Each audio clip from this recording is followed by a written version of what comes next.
the tax scam adds, again, over $2 trillion to the deficit. While the Republicans were saying, oh, it'll pay for itself, we know that it doesn't. Anyone who says that these tax cuts pay for themselves it's not true. It's nonsense, and it's BS. BS. All right. Nancy Pelosi blasting the Republican tax cuts, but President Trump shot back, tweeting out, quote, Nancy Pelosi is going absolutely crazy about the big tax cuts given to the American people by the Republicans. Got not one Democrat vote.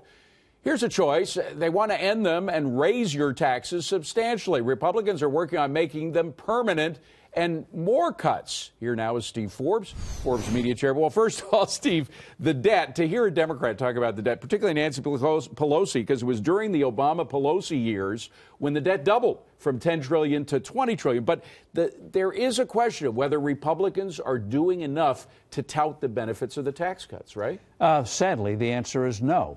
Both touting them and also pushing, as the president indicated, more cuts to come. They should say these cuts, great December tax cuts, this is a down payment of more to come. And it's already starting to affect the economy. Everyone's downplaying the first quarter. I think the first quarter is going to come in better than expected.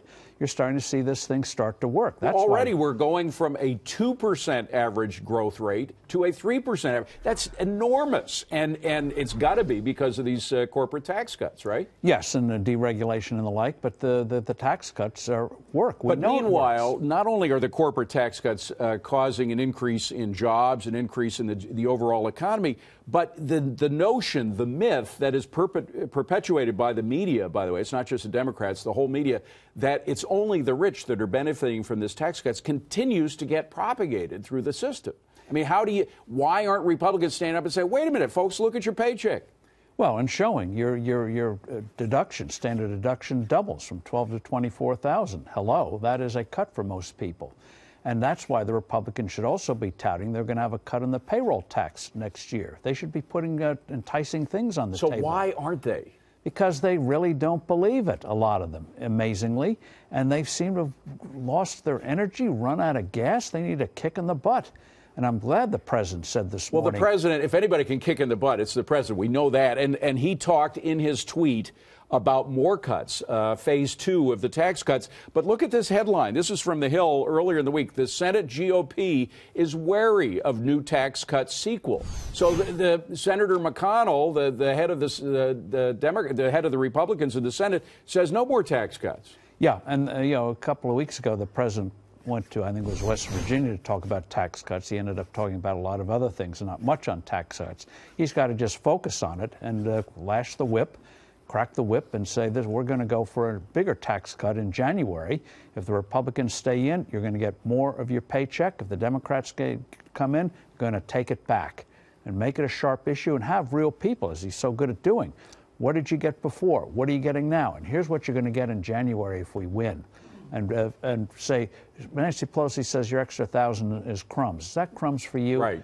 Just keep hammering that. They've got the issue. Well, use it. And we have the election coming up in November. It's a big midterm election. A lot of people say the GOP is going to lose the House. But if the president goes on these tours to help out congressmen all over the country in their reelection bid, do you think that a pro-tax cut message is going to turn that around?